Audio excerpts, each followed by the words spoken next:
സ്വാമിയെ ശരണമയ്യപ്പ. വളരെ സന്തോഷം നിറഞ്ഞ ഒരു പ്രഭാതത്തിലാണ് ഞാൻ നിൽക്കുന്നത്. കാരണം വളരെ മാതൃകാപരമായിട്ടുള്ള ചില സേവന പദ്ധതികളുടെ ഉദ്ഘാടനം നിർവഹിക്കാൻ അവസരം ലഭിക്കുക എന്ന് പറയുന്നത് ഒരു മഹാഭാഗ്യവും ജീവിതത്തിലെ ഒരു നിയോഗവുമായി കരുതുകയാണ്. കാരണം നമ്മുടെ സനാതന സംസ്കാരത്തിന്റെ ഏറ്റവും പ്രധാനപ്പെട്ട ആപ്തവാക്യങ്ങളിൽ ഒന്നാണ് നരസേവ, മാനവസേവ, മാധവസേവ, നരപൂജ, നാരായണ പൂജ എന്നുള്ള ആപ്തവാക്യങ്ങൾ. അത് പ്രാവർത്തികമാക്കുക എന്ന് പറയുന്നത് ജീവിതത്തിലെ കുറച്ച് പ്രയാസമുള്ള കാര്യമാണ്. സേവന പ്രവർത്തനങ്ങൾ, വളരെ വിപുലമായിട്ടുള്ള ചില സേവന പ്രവർത്തനങ്ങളാണ് ഇന്ന് ഈ ക്ഷേത്രത്തിലെ ഈ ഭഗവത് സന്നിധിയിൽ നടക്കാൻ പോകുന്നത്. ഡ്രസ് ബാങ്ക്, മെഡിസിൻ ബാങ്ക്, നേത്രദാന ബോധവൽക്കരണ പരിപാടി, ആധ്യാത്മിക റെഫറൻസ് ലൈബ്രറിയുടെ ഉദ്ഘാടനം തുടങ്ങിയവ, അതോടൊപ്പം തന്നെ വിശിഷ്ടമായിട്ടുള്ള വ്യക്തികളെ ആദരിക്കുന്നു തുടങ്ങിയ കാര്യങ്ങളിലൊക്കെ പങ്കെടുക്കാൻ സാധിച്ചതിലുള്ള സന്തോഷം ഒരിക്കൽ കൂടി രേഖപ്പെടുത്തുന്നു.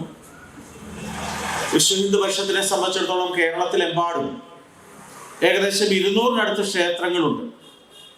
തിരുവനന്തപുരം തൊട്ട് കാസർഗോഡ് വരെ 200-ൽ പരം ക്ഷേത്രങ്ങളുണ്ട്. വലിയ ക്ഷേത്രങ്ങളുണ്ട്, വളരെ സാമ്പത്തികമായിട്ടും അല്ലാത്ത രീതിയിലുമൊക്കെ ബുദ്ധിമുട്ടുള്ളതുമായിട്ടുള്ള ചെറിയ ചെറിയ ക്ഷേത്രങ്ങളുമുണ്ട്.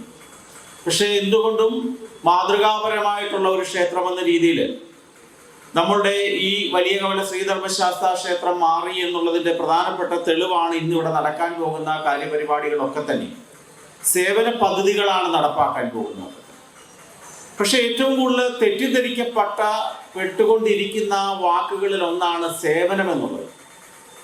ഞാൻ ഇങ്ങോട്ട് വന്നപ്പോൾ കോട്ടയത്ത് ഒരു ജുവലറിയുടെ പരസ്യം കണ്ടു. ജുവലറിയുടെ പേര് ഞാൻ പറയുന്നില്ല. 100 വർഷത്തെ സേവന പാരമ്പര്യം. 100 വർഷത്തെ സേവന പാരമ്പര്യം. ആ വാക്കൊന്ന് ശ്രദ്ധിക്കണം.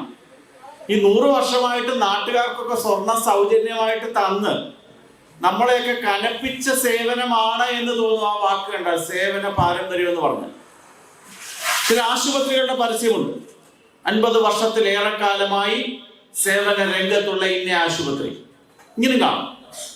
ആ സേവനം ഏതർത്ഥത്തിലാണ് പറയുന്നത്? സേവനം എന്ന് പറഞ്ഞാൽ വേതനം വാങ്ങാതെ വേദന അനുഭവിക്കുന്നവർക്ക് എന്തെങ്കിലും ചെയ്തു കൊടുക്കുന്നതിന് പറയുന്ന പേരാണ് സേവനം.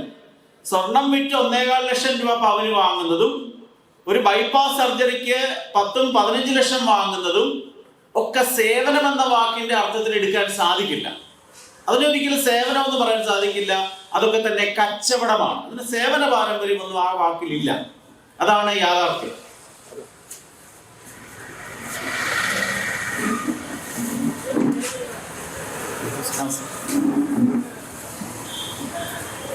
അതേപോലെ തന്നെ ഞാൻ കഴിഞ്ഞ ദിവസം ഒരു സ്കൂളിലെ ഒരു HM-ന്റെ സെന്റ് ഓഫ് യോഗത്തിന് പോയി. ഞാൻ മാനേജറായിട്ടുള്ളൊരു സ്കൂളാണ്, ഞങ്ങളുടെ നാട്ടിലൊരു സ്കൂളാണ്. 30 വർഷത്തെ സേവനത്തിന് ശേഷം വിടവാങ്ങുന്ന ടീച്ചർക്ക് സെന്റ് ഓഫ്. 30 വർഷം ടീച്ചർ സൗജന്യമായിട്ടാണ് കുട്ടികളെ പഠിപ്പിച്ചതെന്ന് അർത്ഥം തോന്നും. ഒരിക്കലുമല്ല. ടീച്ചർ കൃത്യമായ രീതിയിൽ എല്ലാ മാസവും ശമ്പളം വാങ്ങിയിട്ട് തന്നെയാണ് ആ സേവനം ചെയ്തത്. അതാണ് ഞാൻ പറഞ്ഞത്, ഏറ്റവും കൂടുതൽ തെറ്റിദ്ധരിക്കുന്ന ഒരു വാക്കായി സേവനം മാറിയിരിക്കുകയാണ്. ഞാൻ നേരത്തെ സൂചിപ്പിച്ചത് തന്നെയാണ്.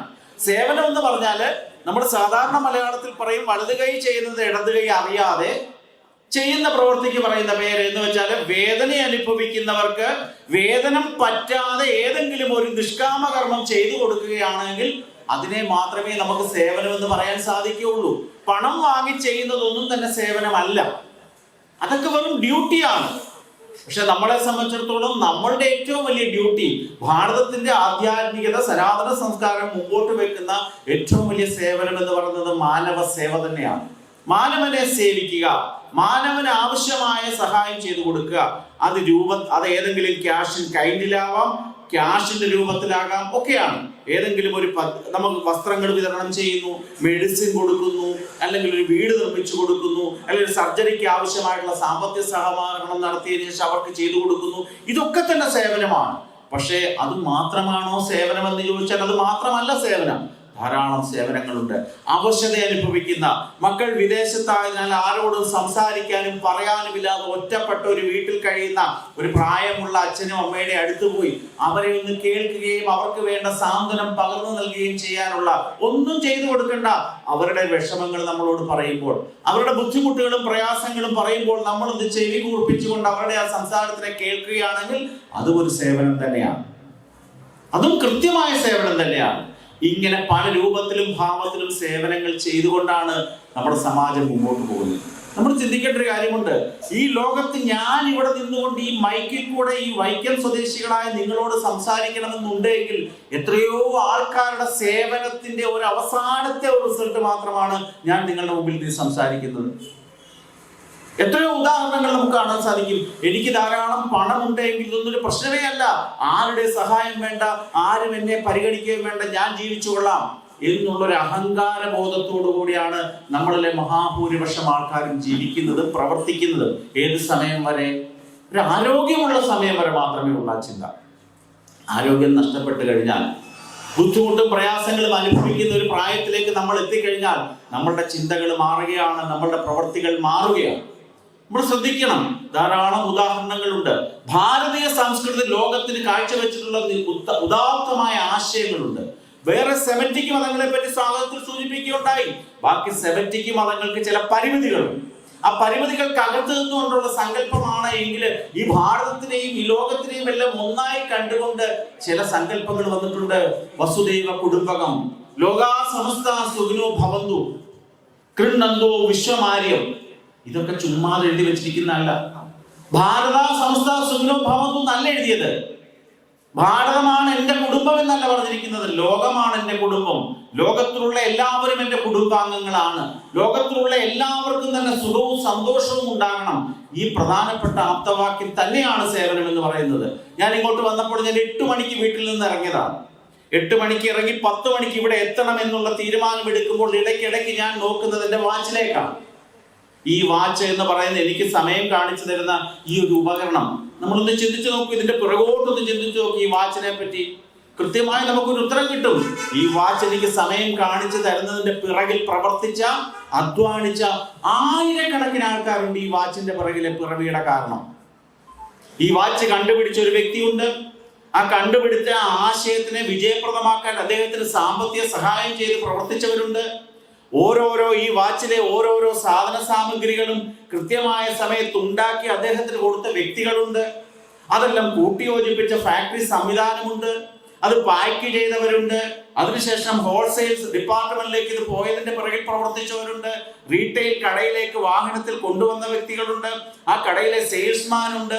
ആ സെയിൽസ്മാനിൽ നിന്ന് പൈസ കൊടുത്ത് വാങ്ങി ഞാൻ വരെയുള്ള ആയിരക്കണക്കിന് ആൾക്കാരുടെ സഹായമുള്ളത് കൊണ്ടാണ് ഈ വാച്ചിലെ സമയം കൃത്യമായി കാണുന്നത്. എനിക്ക് എത്ര രൂപയുണ്ടെങ്കിലും എനിക്ക് ഈ വാച്ച് കണ്ടുപിടിക്കാൻ സാധിക്കില്ല, ഇത് ഉത്പാദിപ്പിക്കാനും സാധിക്കില്ല. അങ്ങനെ വളരെ വലിയൊരു കുടുംബമാണ് നമ്മുടെ ലോകത്തുള്ളത്. നമ്മുടെ ഭാരതീയ സംസ്കാരമുണ്ട്. ബാക്കി സംസ്കാരങ്ങളൊക്കെ പറയുന്നത് എന്താണ്? ലോകത്തിനെ രണ്ടായിട്ട് തിരിക്കുന്നു, ഉള്ളവനും ഇല്ലാത്തവനും, ഹാവ്സ് ആൻഡ് ഹാവ് നോട്ട്സ്. ഉള്ളവനും ഇല്ലാത്തവനും മാത്രമാണ് ചില പ്രത്യയശാസ്ത്രങ്ങൾ പറയുന്നത്. പക്ഷെ ഭാരതീയ തത്വ സംഹിത ഇതായിരുന്നില്ല. ഉള്ളവനുമുണ്ട്, ഇല്ലാത്തവനുമുണ്ട്, ഉണ്ടായിട്ടും ഇല്ല എന്ന് വെച്ചവനും ജന്മം നൽകിയിട്ടുള്ള ഒരു ഭൂപ്രദേശം ഉണ്ട് എങ്കിൽ അത് ഭാരതമാണ്. ഉണ്ടായിട്ടും എനിക്ക് വേണ്ട ശ്രീബുദ്ധനുണ്ട്, അശോക ചക്രവർത്തി ഉണ്ട്, തിരുവിതാംകൂർ രാജവംശമുണ്ട്. ധാരാളം ഉദാഹരണങ്ങൾ നമ്മുടെ മുമ്പിൽ. എനിക്ക് എല്ലാം ഉണ്ട്. എനിക്ക് കോടിക്കണക്കിന് രൂപയുടെ സ്വത്തുക്കളുണ്ട്. എനിക്ക് കുടുംബ സ്വത്തുക്കളായി കിട്ടിയ ഇഷ്ടംപോലെ വസ്തുവകളുണ്ട്, കെട്ടിടമുണ്ട്, കാറുണ്ട്, എല്ലാം ഉണ്ട്. പക്ഷേ അത് വേണ്ട എന്ന് വെക്കാനുള്ള ഒരു ത്യജിച്ചുകൊണ്ട് ഭുജിക്കുക ഭഗവത്ഗീതയുടെ ആപ്തവാക്യം തന്നെയാണ്. ലോകത്തിൽ ഏറ്റവും കൂടുതൽ വേദങ്ങളെല്ലാം പകർത്ത വേദവ്യാസ മഹാമുനി. എല്ലാ വേദങ്ങളെ പറ്റി ശാസ്ത്രീയമായി പഠിച്ച് വേദം വ്യസിച്ച മുനി മോദം വരാഞ്ഞ് നമ്മൾ ഒരു വരി തന്നെ പാടാറുണ്ട്. എന്താ ഇത്രയും വേദങ്ങളൊക്കെ വ്യസിച്ച് അത് വിഭജിച്ച് സാധാരണക്കാർക്ക് മനസ്സിലാകുന്ന രീതിയിൽ ഭാഗവതത്തിനകത്ത് ചുരുക്കി എടുത്ത് അതിനകത്തുനിന്ന് ഭഗവത്ഗീത ഉണ്ടാക്കി 18 വേദങ്ങളും ഒക്കെ പകർത്ത ശേഷവും അദ്ദേഹത്തിന് വിഷമമാണ്. എന്താണ് താങ്കളുടെ വിഷമത്തിന് കാരണം എന്ന് വ്യാസനോട് ചോദിക്കുന്നുണ്ട്. വ്യാസൻ പറയുന്നുണ്ട്, എനിക്കൊരു സന്തോഷവും കിട്ടുന്നില്ല. ഇത്രയൊക്കെ ഞാൻ ഈ ഭൂമിയിലെ എല്ലാ മനുഷ്യർക്ക് വേണ്ടി ചേർത്തും എനിക്ക് സന്തോഷമില്ല. എന്താണ് സന്തോഷമില്ലായ്മ കാരണം എന്ന് അദ്ദേഹത്തിനോട് ചോദിക്കുമ്പോൾ അദ്ദേഹത്തിനോട് വേറെ രീതിയിലാണ് ചോദിക്കുന്നത്. താങ്കൾ ഇത്രയും വേദങ്ങളും ഭാഗവതവും ഒക്കെ വ്യസിച്ച് താങ്കൾ ഇതൊന്ന് ചുരുക്കി പറയാമോ, ഇതിനെ വീണ്ടും ഒന്ന് ചുരുക്കാമോ എന്ന് ചോദിച്ചപ്പോൾ അദ്ദേഹം പറയുന്നുണ്ട്, രണ്ടു വരിയെ അദ്ദേഹം പറഞ്ഞിട്ടുള്ളൂ.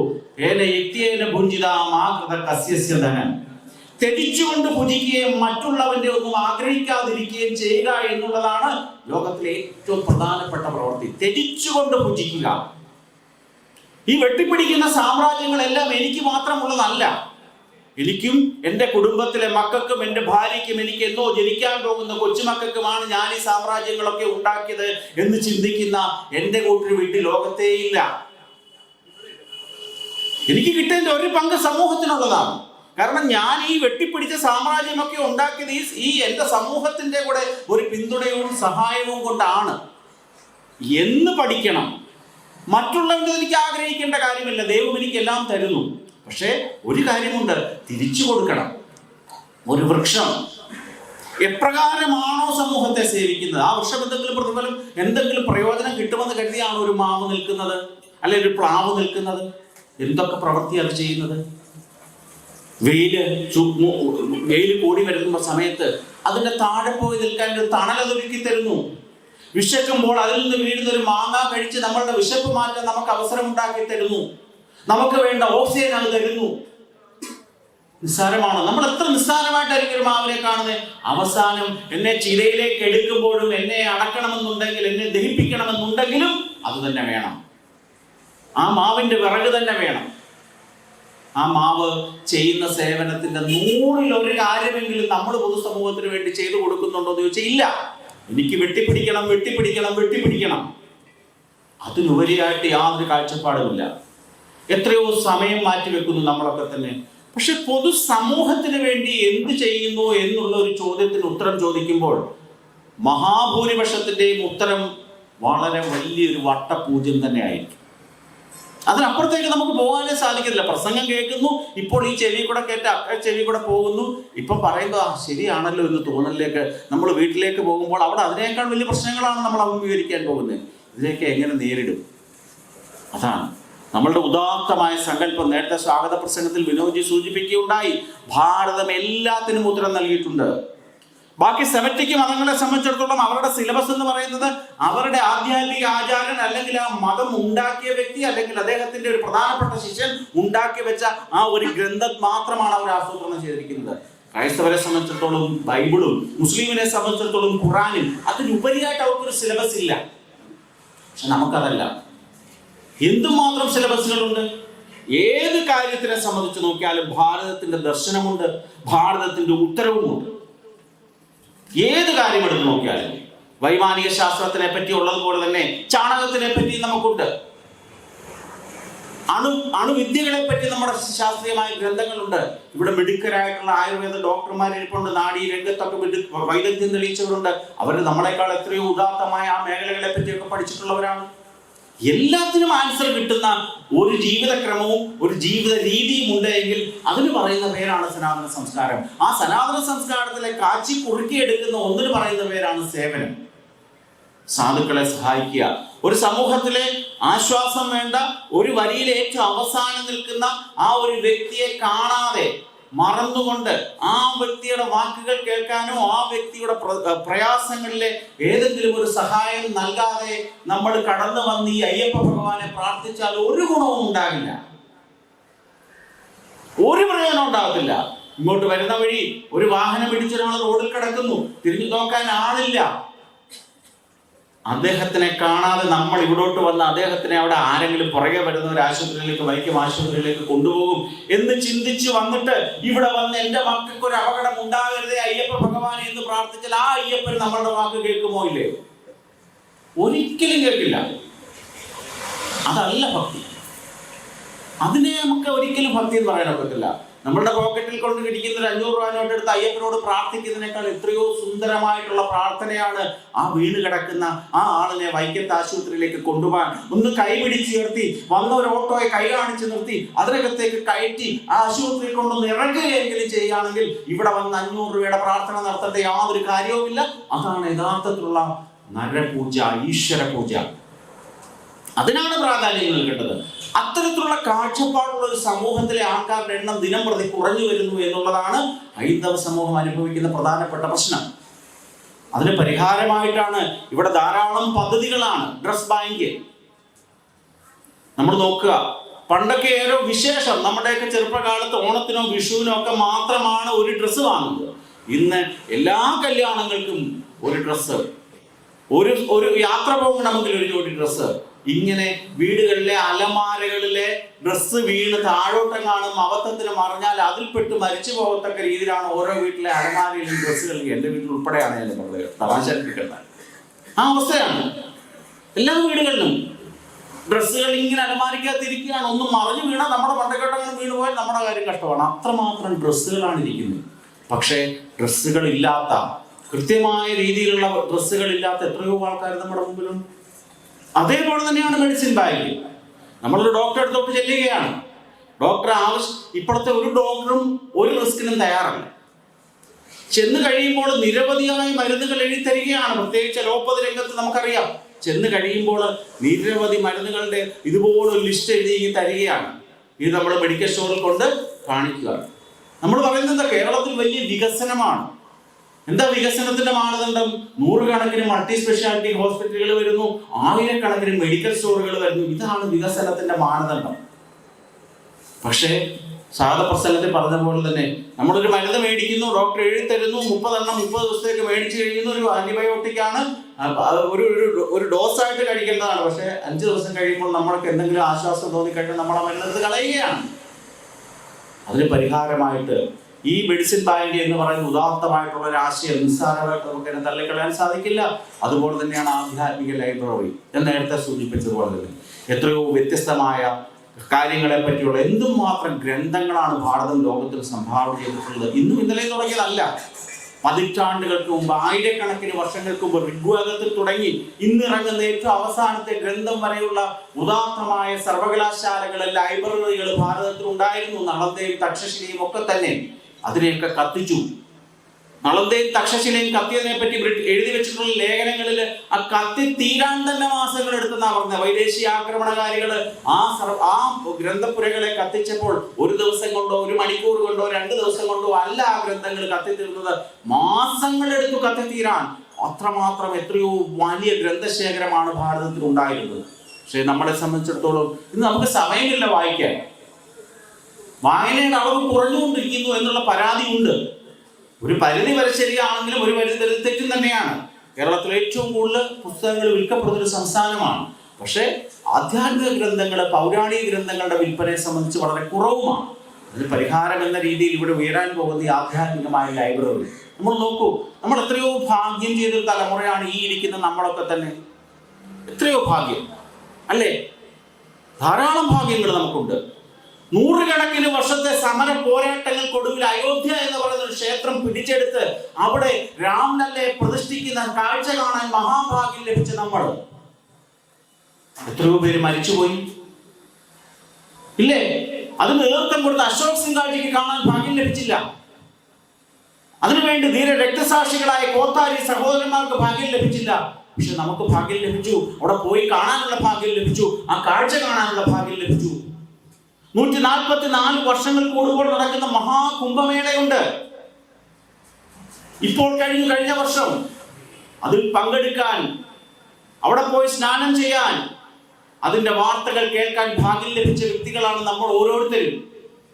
ഭാരതത്തിന്റെ ദേശീയ ബോധം ഉയർത്തിക്കൊണ്ട് ഭാരതത്തിന്റെ യശസ് ലോകത്തിന്റെ മുമ്പിൽ ഉയർത്താൻ കഴിവും പ്രാപ്തിയുമുള്ള ഒരു കേന്ദ്ര സർക്കാർ, കേന്ദ്ര ഗവൺമെന്റ്, നമ്മുടെ ആരാധനായ പ്രധാനമന്ത്രിയുടെ നേതൃത്വത്തിൽ ഭരണം നടത്തുന്നത് കാണാൻ ഭാഗ്യം ലഭിച്ചവരാണ് നമ്മളൊക്കെ തന്നെ.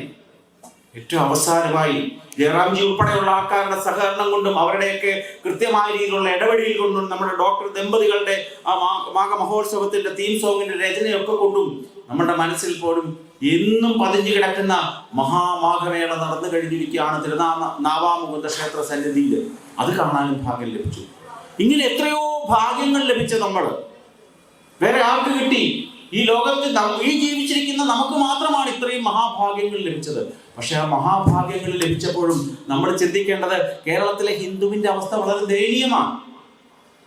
ഓരോ ദിവസവും നമ്മൾ കഴിഞ്ഞ ഒരു 6-7 മാസക്കാലത്തിലെ കേരളത്തിലെ സാഹചര്യങ്ങളൊന്ന് വിലയിരുത്തുമ്പോൾ രാഷ്ട്രീയ പ്രസംഗമായിട്ടൊന്നും എടുക്കരുത്. ഇത് ക്ഷേത്രമായതുകൊണ്ടും വിശ്വഹിന്ദുപക്ഷത്തിന്റെ സന്നിധി ആയതുകൊണ്ടും അത് പറയാനുള്ള ഒരു ബാധ്യത ഉള്ളതുകൊണ്ടും പറയുന്നത് മാത്രമേ ഉള്ളൂ.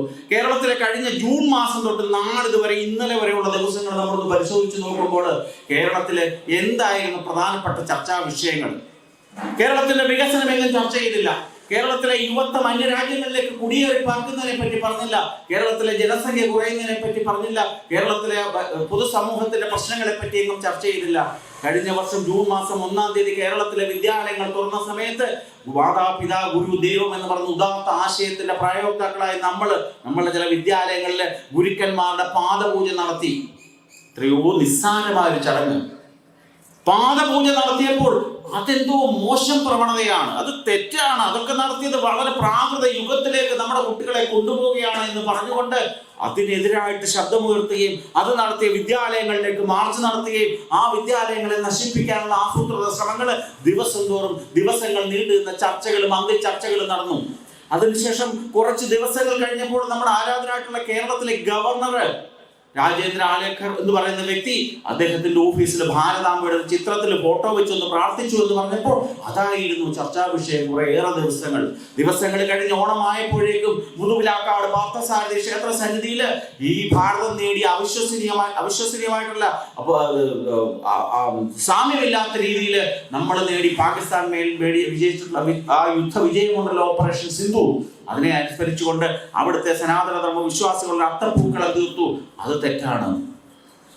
അതെന്തിനു ചെയ്തു? ദിവസങ്ങൾ കടന്നു പോകുമ്പോൾ ശബരിമലയിലേക്കുള്ള ഭഗവാന്റെ ഏറ്റവും വലിയ സ്വത്തുക്കൾ അടിച്ചുകൊണ്ടുപോകാൻ രാഷ്ട്രീയക്കാർ ഒന്നിച്ചു നിന്നുകൊണ്ട് നടത്തിയ മോഷണം. ദിവസങ്ങൾ കഴിഞ്ഞു, ജനുവരി മാസമായി. ഒരു ലോട്ടറി ടിക്കറ്റ് അച്ചടിച്ചു വിട്ടു. കേരളത്തിലെ സർക്കാരിനെ നിലനിർത്തുന്ന ലോട്ടറിയാണ്.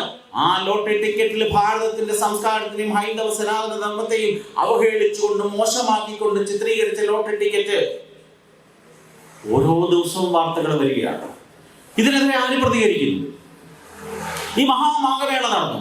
ജയറാംജി ധാരാളം ചിത്രങ്ങൾ എടുത്തു. ദിവസവും 1, 2, 3 ചിത്രങ്ങൾ അദ്ദേഹത്തിൻ്റെതായ ജന്മഭൂമി പത്രത്തിൽ വന്നു. ഏതെങ്കിലും ഒരു ചിത്രത്തില് ഈ കേരളം ഭരിക്കുന്ന മുന്നണിയുടെയോ പ്രതിപക്ഷ മുന്നണിയുടെയോ ഒരു നേതാവിന്റെയെങ്കിലും പടത്തിന്റെ ഫോട്ടോ എടുക്കാനുള്ള ഭാഗ്യം ജയറാംജിക്ക് ലഭിച്ചില്ല. കാരണം എന്തേ? അവിടേക്ക് പോയില്ല, ആരും പോയില്ല.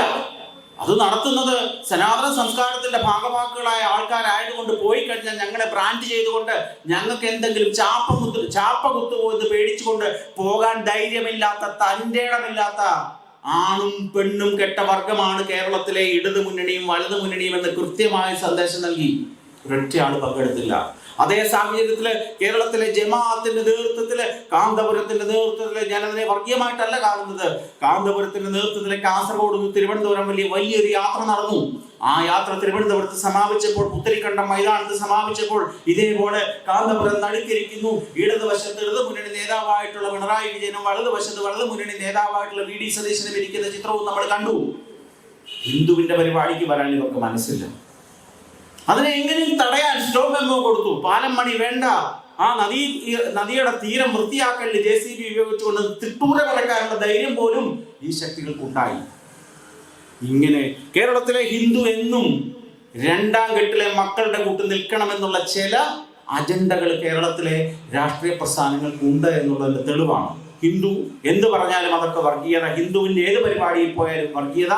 ചന്ദനം തൊടുന്നത് വർഗീയത, നിലവിളക്ക് കത്തിക്കുന്നത് വർഗീയത, ഭാരതാംബയുടെ ചിത്രം വെച്ച വർഗീയത, സീമന്തരേഖയിൽ സിന്ദൂരക്കുറി ചാർത്തിയാൽ വർഗീയത, കയ്യിൽ കറുപ്പ് ചരട് കെട്ടിയാൽ വർഗീയത. ഇതൊക്കെ ഹിന്ദുക്കൾക്ക് മാത്രമുള്ള പ്രശ്നങ്ങളാണ്. ഇതിനൊക്കെ എതിരെ സമാജം ഉണർന്നെണീക്കേണ്ട ഒരു കാലഘട്ടമാണ്. നമ്മളെ സംബന്ധിച്ചിടത്തോളം നമ്മൾ ഉറങ്ങുകയാണോ എന്ന് ചോദിച്ചാൽ ഉറങ്ങുകയാണോ, ഉറക്കം നടിക്കുകയാണോ എന്ന് ചോദിച്ചാൽ ഉറക്കം നടിക്കുകയാണ്. രണ്ടുമാണ് ഹിന്ദുക്കൾ. ഉറങ്ങുന്നൊരു വിഭാഗമുണ്ട്, ഉറക്കം നടിക്കുന്നൊരു വിഭാഗമുണ്ട്. അതിനൊരു മാറ്റം ഉണ്ടാകണം, ഉണർന്നെണീക്കണം. ഭാരതത്തിലെയും കേരളത്തിലെയും ഹൈന്ദവ സംസ്കാരം ഉണർന്നെണീൽക്കുന്ന ആളുകളാണ് ഈ കഴിഞ്ഞ ദിവസങ്ങള് മഹാകുംഭമേള കണ്ടു. കേരളത്തിലെ ക്ഷേത്രങ്ങളിൽ ആയിരങ്ങളല്ല, 10,000ങ്ങളല്ല, ലക്ഷങ്ങൾ തടിച്ചുകൂടുന്ന നന്ദഗോവിന്ദ ഭജൻസ് പോലുള്ള ഭജനാ സംഘങ്ങളുടെ ഒരു ഉയർത്തെഴുന്നേൽപ്പ് നമ്മൾ കാണുന്നുണ്ട്. ആ ഉയർത്തെഴുന്നേൽപ്പ് പോസിറ്റീവായി മാറുന്ന ഒരു കാലഘട്ടം ഈ കേരളത്തില് ഇനിയും ഹിന്ദുത്വ ബോധം, സാംസ്കാരിക ബോധം നശിച്ചിട്ടില്ല.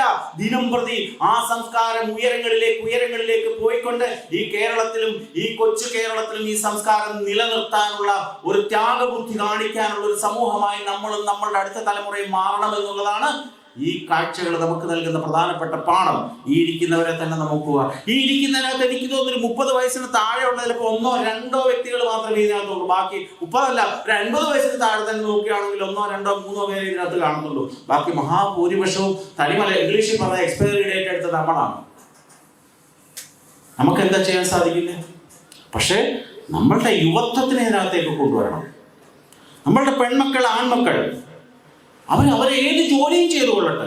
പക്ഷെ കുറച്ച് കാര്യം ഇതിനു വേണ്ടി കൂടെ ചെയ്യാനും അവരെ കൂടെ നമ്മൾ പ്രോത്സാഹിപ്പിക്കണം. പോണ്ടടാ, നീ നിന്റെ പണി നോക്കി കിടന്നുറങ്ങുക എന്ന് പറയുകയാണ് നമ്മൾ ഓരോരുത്തരും. നമ്മൾ രാവിലെയൊക്കെ റോഡിൽ കൂടെ യാത്ര ചെയ്യുന്ന ആൾക്കാരാണെങ്കിൽ നമ്മളൊരു കാര്യം ശ്രദ്ധിക്കേണ്ടതുണ്ട്. രാവിലെ ഇപ്പൊ എയർപോർട്ടിൽ നമ്മൾ വെളുപ്പിന് ഒരാളെ വിളിക്കാൻ പോവാണ്. നോക്കൂ, ആ കാറിൽ യാത്ര ചെയ്യുമ്പോൾ നമ്മൾ അതിരാവിലെ റോഡിൽ കാണുന്ന ഒരു കാഴ്ചയുണ്ട്. എന്താ കാഴ്ച?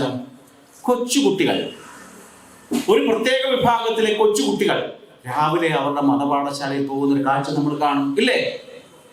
ഏത് പ്രായമാണ്? മുട്ടയിൽ വിരിഞ്ഞ കുട്ടികൾ തൊട്ട് ഒരു 10ാം ക്ലാസ് വരെയുള്ള സർവ്വ ആൺകുട്ടികളും പെൺകുട്ടികളും അവരുടെ മതപഠനത്തിന് വേണ്ടി പോവുകയാണ്. ആ സമയത്ത് നമ്മുടെ വീട്ടിലെ കുട്ടിയോ ഇന്ന് ഞായറാഴ്ചയില്ലേ, കുറച്ചു നേരം കൂടെ കിടന്നുറങ്ങിക്കോളൂ, അല്ലേ? അവൾ ഇത്രയും ദിവസം പഠിച്ചതല്ലേ, അവൾ 10 മണിക്ക് എണീറ്റാൽ മതി. ഈ രീതിയിലാണ് നമ്മൾ വളർത്തുന്നത്. രാവിലെ എണീക്കാത്ത ഒരൊറ്റ കുട്ടിയും ജീവിതത്തിൽ വിജയിക്കത്തില്ല. വെളുപ്പിനെ എണീക്കാത്ത ഒരൊറ്റ കുട്ടിയും ജീവിതത്തിൽ വിജയിച്ച ചരിത്രവുമില്ല. പക്ഷെ ആ വിഭാഗത്തിനെ സംബന്ധിച്ചിടത്തോളം ആ വിഭാഗം സമൂഹത്തിന്റെ മുൻനിരയിലേക്ക് പോകുന്നതിന്റെ കാരണം പരിശോധിക്കുമ്പോൾ ഒരു കാര്യം ഇതാണ് എന്ന് വളരെ കൃത്യമാണ്.